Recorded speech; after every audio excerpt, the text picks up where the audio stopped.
Now, before we get into the nitty-gritty details of artificial nutrition and hydration and some of these articles raising arguments about its moral status, I thought it would be helpful, as is typically helpful, to return just for a minute to the foundational principles behind all of this, because it's important, I think, to remind ourselves of where these things are coming, right? And again, that's part of the whole thinking behind having courses like that, is so that we're not just looking at issues on a issue-by-issue basis or only caught up with the details of this particular topic, but instead we can understand how the teaching about particular issues, particular technologies, ultimately goes back to the foundations of our faith and the foundations of ethics and natural law.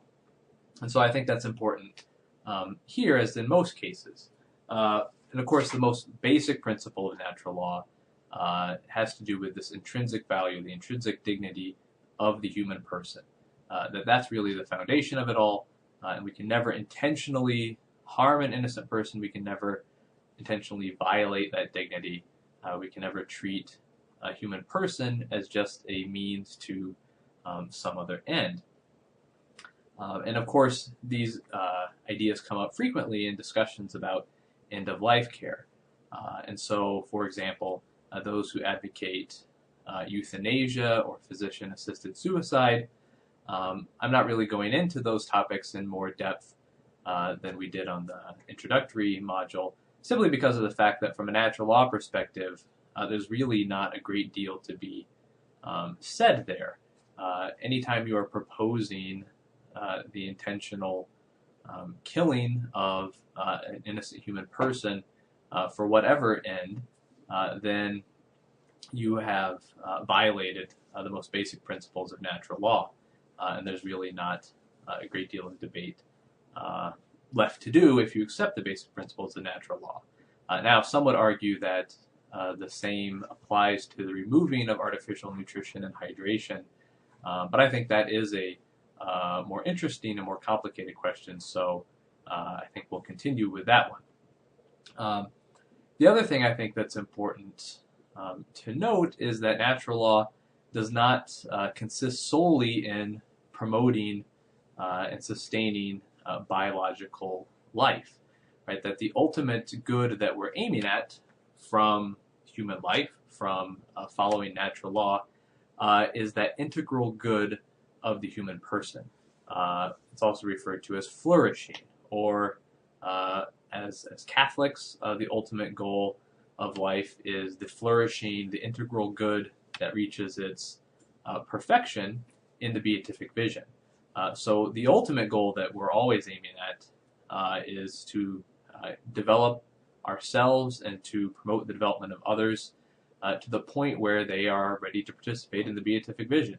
And that consists not only in the preservation of biological life, but also in the development of good relationships, the virtues, and all of those other things that make up the integral good of the person, as we talked about back at the beginning when running through the basic goods with May and Grisey and company. So that's our ultimate goal. At the same time, or perhaps in part because of that, from a natural law perspective, from a Catholic perspective, suffering and death are not the worst evils. This is not the thing to be avoided at all costs. The thing to be avoided at all costs is losing that flourishing, losing that integral good, that fulfillment of our nature that allows the beatific vision.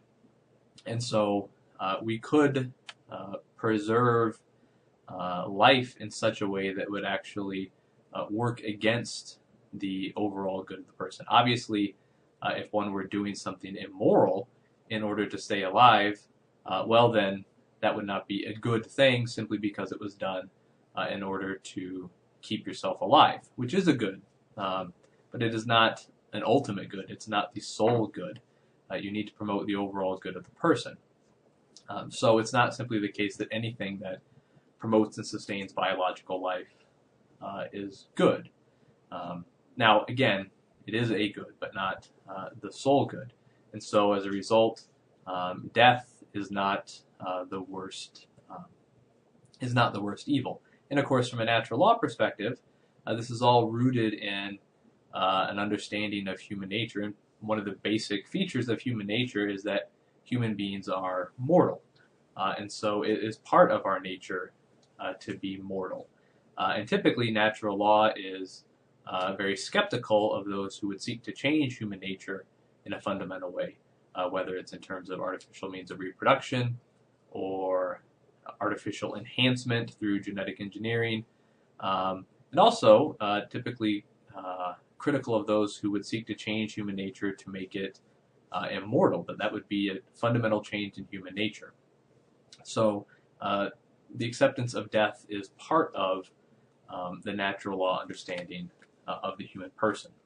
And then conversely, of course, health and longevity are not the most important, not the greatest goods. Right? Again, the real goal that we're aiming for is that overall good of the person. So that's just a reminder of some of those basic principles that we talked about that I think are going to be important to bear in mind as we look at the specific issues surrounding this debate about artificial nutrition and hydration. Focusing a little more specifically on the issue at hand here, I wanted to just briefly repeat these basic ideas from medical ethics of ordinary versus extraordinary treatment. And again, I mentioned this on the introductory module, so we won't go into it in great detail here, but ordinary care or ordinary treatment is traditionally been understood as treatment that is proportionate, right? That is, there is some clear benefit, and any harms that it might produce, any costs that might be incurred from pursuing the treatment are proportionate to the benefits. So if something doesn't have any real harms or consequences, and it offers a real benefit to the patient, then that would be ordinary care. And therefore, if it is ordinary care, one has a moral obligation to pursue it, a moral obligation to provide it. Now, again, what constitutes harms or costs that need to be considered when determining whether or not something is ordinary? This doesn't just include kind of medical side effects, although it certainly does. So if there's a painful side effect from this, the loss of some other biological function, those would be things that would go into the consideration of whether or not pursuing a treatment is proportionate. Again, you would need to balance the good to be gained with those things. But there are other things to consider as well. There are financial considerations to be made. And so one of the things that individuals and families have to consider is medical costs, but also, of course, our society as a whole has to make these kinds of decisions about costs of treatment in terms of the use of resources. And that is certainly, of course, a hot button issue in today's environment, but that's something we will look at in more detail later on in this course or the next course. Here we're just focusing more on the level of the individual, or the individual and the doctors and family involved in their care.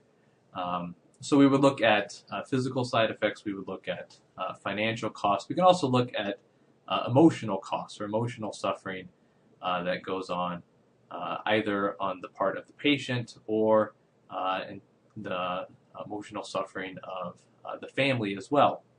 These are all things that have traditionally been considered when determining whether or not there were significant harms or costs that made the benefits relatively then disproportionate to the treatment not morally obligatory.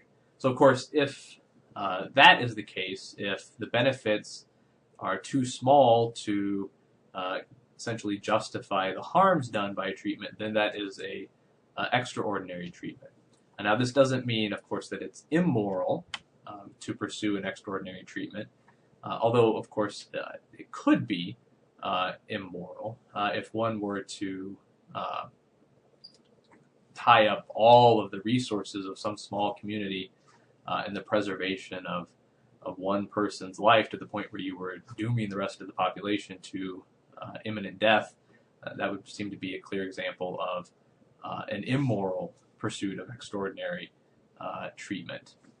But most of the cases we're thinking about, that's not so much the issue.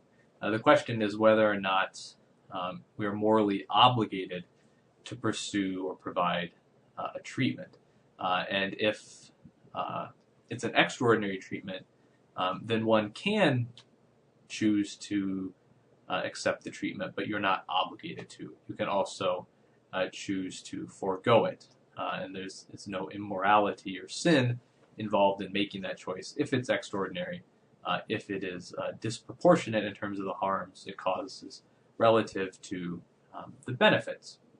So that's been the traditional understanding of ordinary versus extraordinary care and the way you make medical decisions.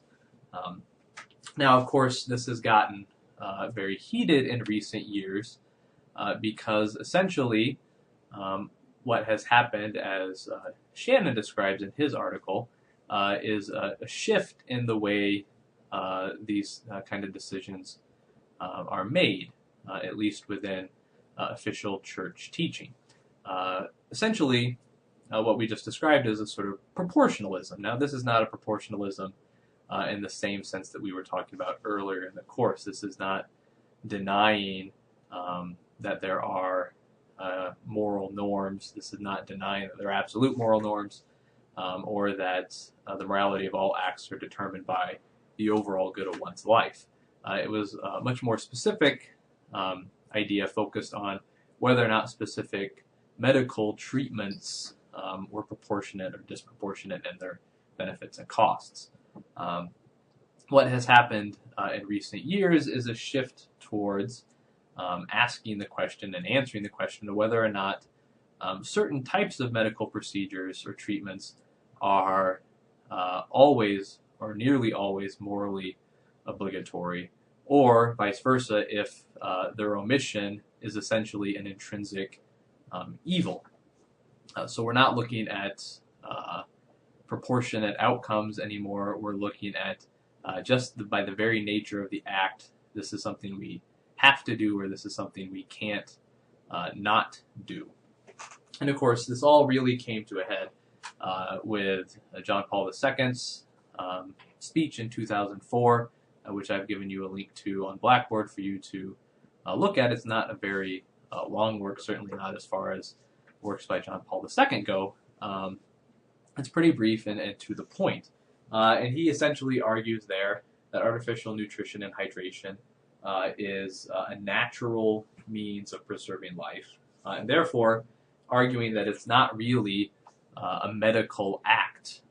He's basically saying that artificial nutrition and hydration is essentially the same as giving food and water to a sick person in bed.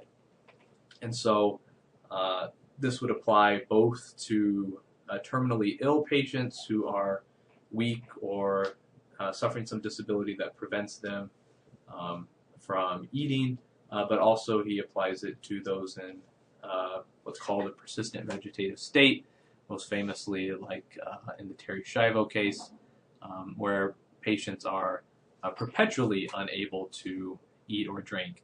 And so he's saying that artificial nutrition and hydration, a feeding tube, is essentially the same thing as giving food and water and basic care to a sick person. And therefore, this is always an ordinary means of care and therefore morally obligatory. Now, the exceptions would be when basically when the food giving the food does not accomplish its final end. And again, this goes back to kind of this deontological approach to ethical decision making, right? So the point of giving food is to provide nutrition and hydration that supports bodily life. So if that's not possible, if a person's digestive system has shut down, if they have end-stage stomach cancer, in those cases, you wouldn't be obliged to provide artificial nutrition and hydration because it would not, in fact, benefit the patient and might harm them in having this food and such in their digestive system when it can't be processed. It also, John Paul's teaching also makes exceptions, or the way it was developed, makes exceptions for those where artificial nutrition and hydration would be excessively burdensome, painful. So if you had some sort of condition where the only way to provide this feeding tube would be in a very painful manner, then that would be an exception as well. But in the vast majority of cases, you don't have end-stage stomach cancer, and the feeding tubes seem to not cause really severe pain. So this is essentially saying that artificial nutrition and hydration are morally obligatory for practically everyone who's not able to eat or drink normally. As a result, he goes on to say that, as with all ordinary care, if you don't provide it, that is immoral. He says that this is a minimal level of care, and so to not provide it is essentially to commit euthanasia by omission. That what you are doing is the same as euthanizing a person by not providing artificial nutrition or hydration or a feeding tube. And so that's the argument that John Paul makes. And of course, after he made that, there's been further clarification and development of it by the CDF and by other figures following John Paul. But again, still accepting his basic position that providing artificial nutrition and hydration is ordinary care, not even a medical act, and therefore we have a moral obligation to provide it to everyone who could in any way benefit from it. And of course, this has prompted quite a reaction. So what I want to do here in the remainder of the module is to focus on two articles that deal with this and are critical of this development.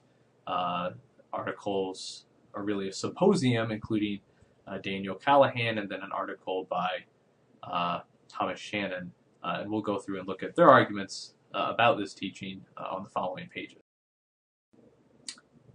So I've provided for you on Blackboard a symposium from the magazine First Things, which focuses on a book by Daniel Callahan, who is an ethicist who addressed this issue of end-of-life care and artificial nutrition and hydration, and obviously prompted a response to then generate this discussion in First Things.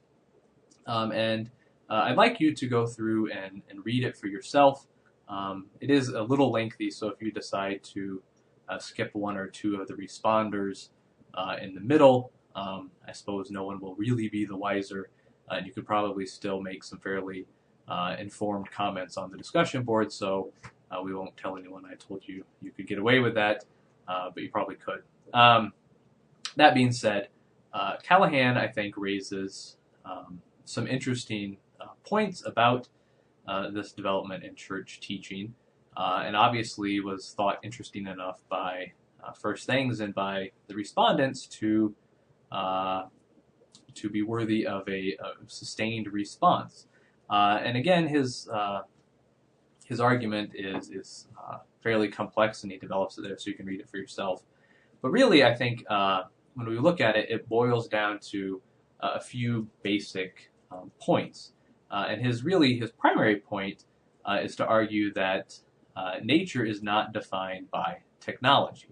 Right? So if we're going to argue that ethics is really rooted in natural law, that is, it's rooted in the nature of the human person, the nature of moral reasoning and these basic truths that we all possess, that isn't something that changes based on the level of technology that we have on hand at a given situation or in a given country at a given time. That human nature is human nature. Now, obviously, circumstances and contexts do have some bearing on our moral life. But he's arguing really that the fact that we have new technologies shouldn't radically change our understanding about something as central as preserving life or allowing for a natural death. And specifically, he's going to argue that what we mean by a natural death is not something that should depend on technology at any given moment. What was a natural death in 1900 can still essentially be considered a natural death today. And so simply the fact that we've had this further development of technology shouldn't change that fact. And basically, from that, he develops the further insight, the further point that basically it's not immoral for us to opt out of certain modern medical care if we determine that it doesn't, in fact, improve one's life, or if we determine that it's actually going to make death worse. So it's not immoral to say, I don't want to accept this new technology. I choose instead to live out my life and my death without making use of all of this new technology, and therefore I might die sooner than I would otherwise, but I might also die in a way that I believe is in fact better and will involve less emotional and physical suffering on account of different medical treatments. As an extension of this, he's then going to argue that this means that there is not a universal obligation to provide artificial nutrition and hydration. The ability to do that is a fairly recent phenomenon, and so he's going to say that conditions that require artificial nutrition and hydration in order for a person to survive, those are by their nature terminal conditions. The fact that we've developed in recent years the technology to prevent death for quite a long time for people with some of these conditions doesn't change the fact that for the vast majority of human history, those conditions have been terminal illnesses, ones where the fairly quick natural consequence of it is going to be death, right? And it doesn't become unnatural to allow that death to occur simply because of the fact that we've developed this technology in recent years to postpone it for quite a long time. Now, all of this is going to raise, obviously, some counter-arguments, right? And you can see a number of the counter-arguments in the respondents there in First Things. And so you can read their arguments for yourself. But basically, they're arguing, or I think, for me at least, kind of the biggest argument that this would raise is, well, doesn't this strike us as problematic, right? Because if we accept Callahan's argument and say that people can opt out of modern medical care and then that's not immoral, doesn't this raise the possibility of all kinds of horrible abuses? Doesn't this mean that somebody who's just depressed could choose to not take antibiotics to treat a serious infection? Doesn't this raise the possibility that people could not pursue kind of basic treatments that would save their lives for really insignificant reasons, and they would really then be acting immorally? And basically, I think Callahan would argue, right, that yes, people in those kinds of situations would be acting immorally, but it's not necessary for us to say that we have a moral obligation to accept all modern medical care to avoid the conclusion that anyone can opt out of any care at all without being immoral.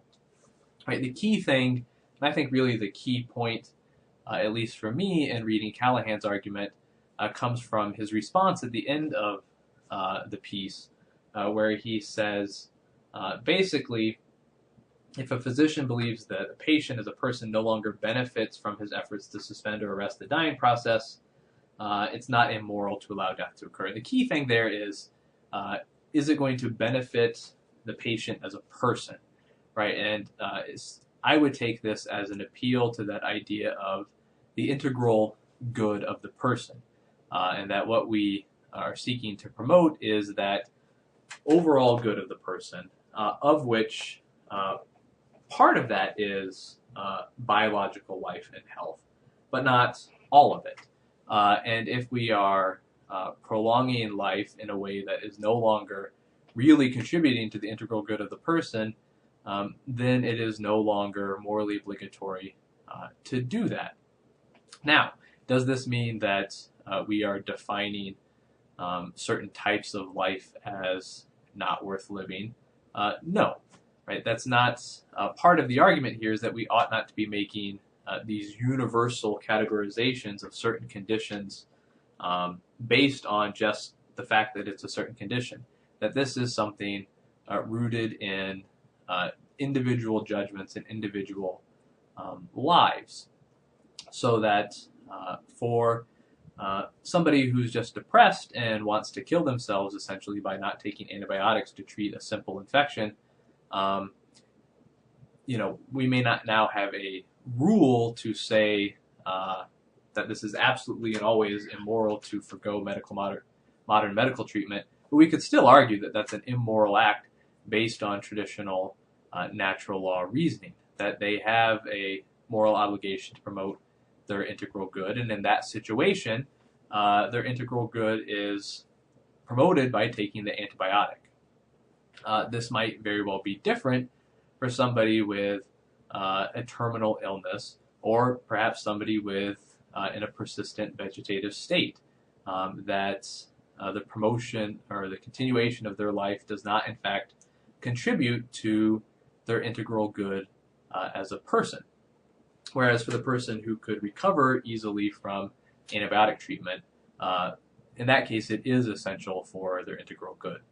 And so I think that would be the way that Callahan could avoid that sort of slippery slope argument, is simply to say that there are going to be cases where medical care is morally obligatory if it in fact contributes to that overall integral good or flourishing of the individual person.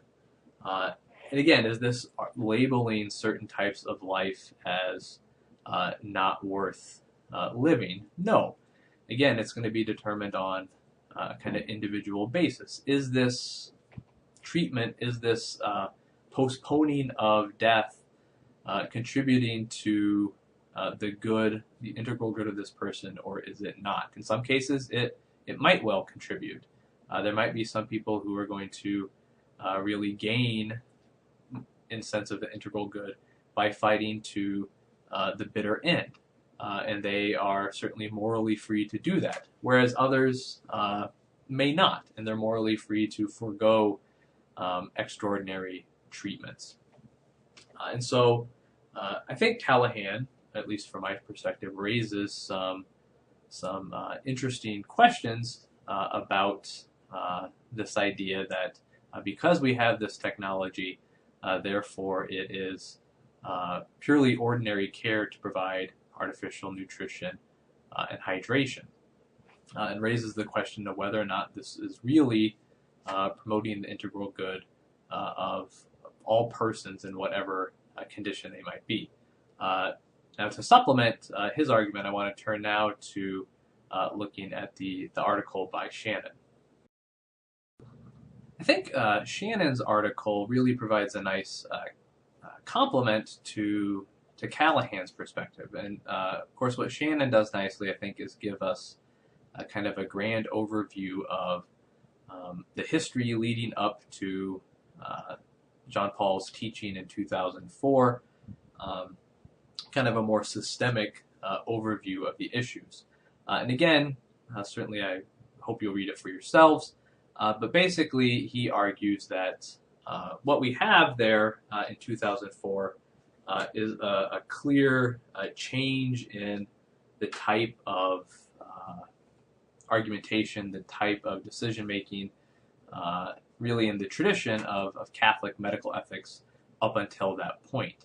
And he describes at some length how the older tradition has really been focused on these ideas of proportionate treatment versus disproportionate, or ordinary versus extraordinary treatments, rooted in individual patients making these decisions about whether or not a treatment is beneficial for their overall good or detrimental to it. And of course, you need to educate people and help guide them to make that decision. But ultimately, it's the decision of the patient to make a prudential judgment about whether or not a particular treatment is going to be truly beneficial and promote their good or not. He also argues that the change in recent teaching has a number of different factors that contribute to it. One is just the rapid development in terms of medical technology in recent years. And I think if you asked most kind of traditional conservative Catholic thinkers in any other sphere of thought or sphere of modern life, they would agree with the idea that rapid modern technological development has driven our society and has tended to produce an overall spirit of if we have the capability to do it, we ought to do it. And this is something that's criticized by traditional Catholic ethicists in a whole host of areas, whether it's in terms of weapons development or in terms of genetic engineering or what have you. They've been uniformly critical of this idea that simply because we're developing technology, we ought to use it. And of course, that's something very popular within the medical world, or at least much of the medical world, as there's, like in the rest of our society, a real focus on the newest technology, the newest treatments, the newest possibilities. And there doesn't seem to be a lot of reflection on whether or not we ought to be developing some of these technologies. It's more or less taken as a given that we ought to develop more and more technologies and that everyone ought to make use of them. And so again, you can see this parallels Callahan's argument, but I think Shannon presents it in a kind of more systematic way, talking about the history. And of course, what Shannon is arguing is that this is true of medical technology for care at the end of life as well. That there too we've had developments in the technology that have quickly become kind of medically ordinary. That is, it becomes the practice in the world of medicine that people who have this condition are just normally going to receive this new technological treatment, which is going to extend their life, postpone death. And what Shannon argues is that essentially the Catholic Church in this area has more or less accepted uncritically that medical assumption in favor of technology. So if it becomes the medically ordinary thing to do to make use of this new technology, the Church has accepted that now as the morally ordinary thing to do, and therefore the morally obligatory thing to do. Sorry, I lost my train of thought for a moment. But basically, he's arguing that the Church is uncritically following the medical profession. But along with this, back on my train of thought, part of why this has happened in this area is kind of the larger, of course, fight going on in the Catholic world, this whole battle with the culture of death, right, and the development of the culture of life. And so very understandably, there's been a real insistence in Catholic teaching on the value of human life and the value of all human life from conception to natural death.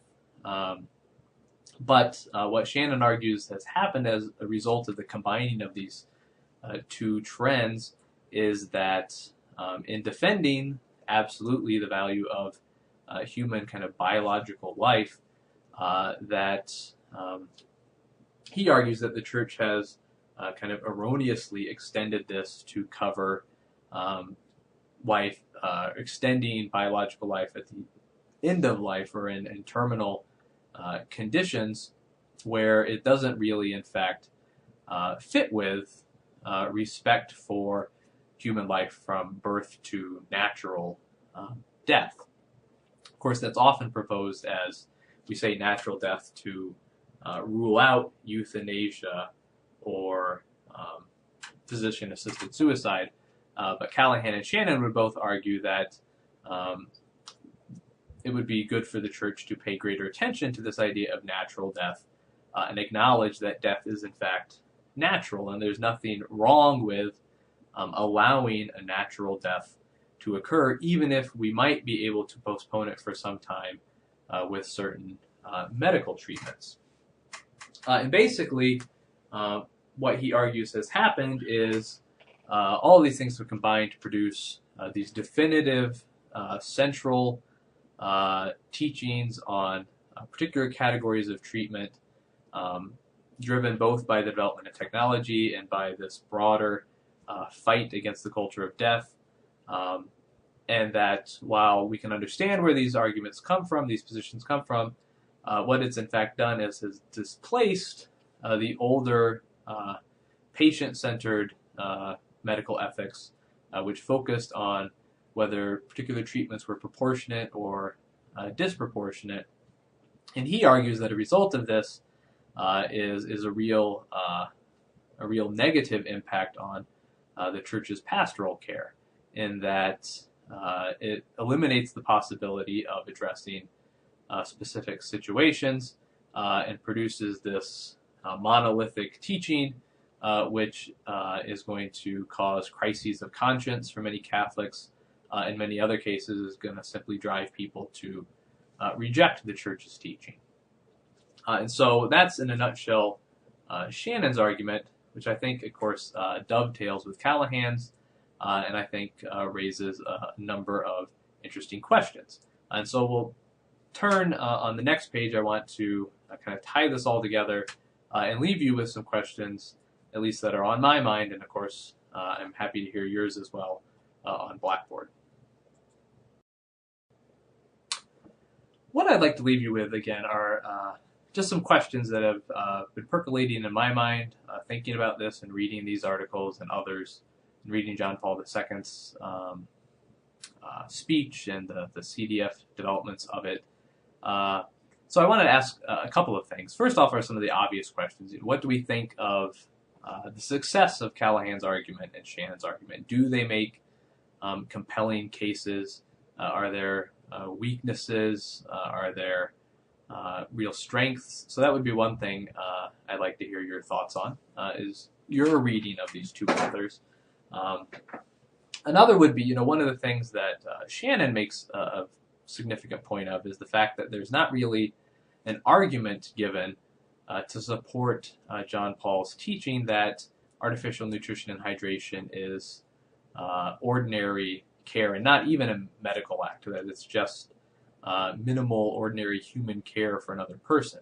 And he asks a number of times, where specifically is the argument for this? Why should we accept the idea that a modern feeding tube, which requires a fair bit of technology and machines, why is that ordinary care and not even really, in a meaningful sense, a medical act?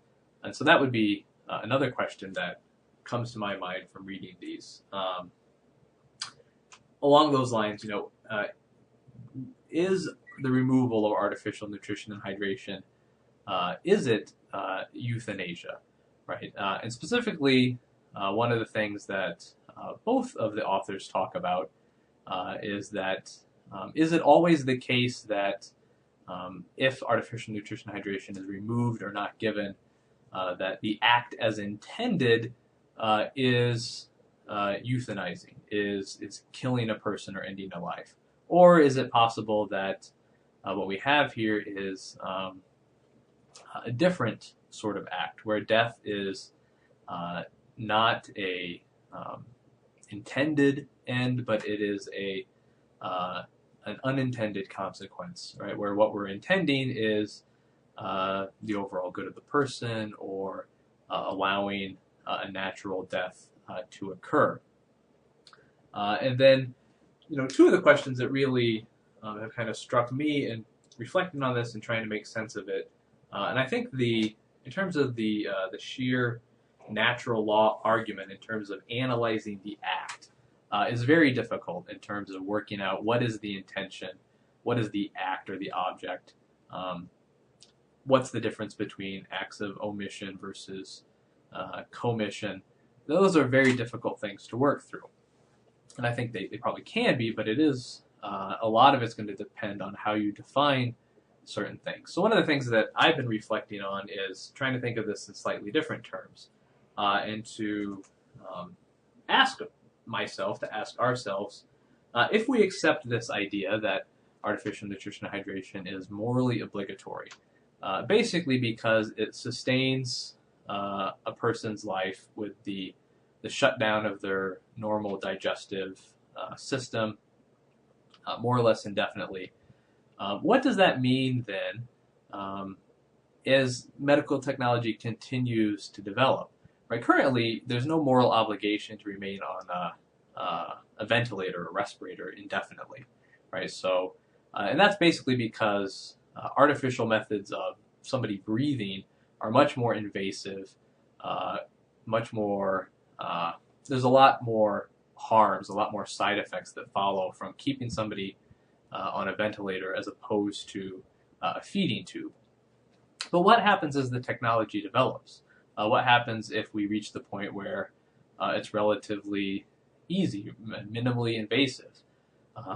Okay, this might strike us as a good thing, right? We can have people kept alive by some sort of new advanced breathing assistance system. But as we continue this, where are we going? Right? Are we reaching the point where it's going to become morally obligatory to provide artificial replacements for practically every essential biological system? Is it really a proper end for things to be working for and to accept near clinical immortality?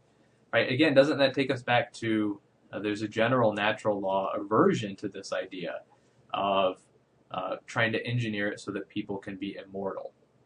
So how, if we accept this idea that when bodily systems aren't functioning, we should put in artificial replacements for them, we have a moral obligation to put in artificial replacements for them, as long as they don't cause excessive cost or suffering. How do we mesh that, on the one hand, with the idea that pursuing clinical immortality is to change human nature and therefore a bad thing? How do we draw a line?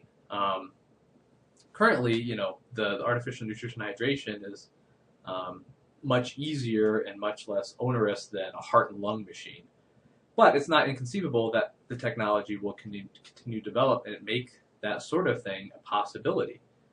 And is that a good thing? Are we morally obligated to accept those kinds of developments?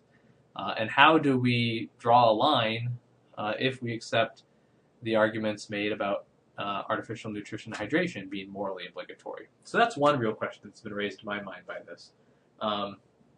Another is kind of on a very different perspective. Is it really immoral to opt out of modern medicine? Is it immoral to be kind of a medical equivalent of the Amish? I don't know enough about Amish lifestyle and rules to know what their attitude is towards modern medical technology. I would guess there's probably a spectrum of opinions there. But if a person decided that they don't like modern medicine with its focus on all of these interventions and drugs and machines and all that, if they say, look, I think it's in my best interest as a person to live a simple life where I will have very limited recourse to medical technology, and that's how I choose to live my life. are we prepared to say that that kind of a decision is in fact immoral?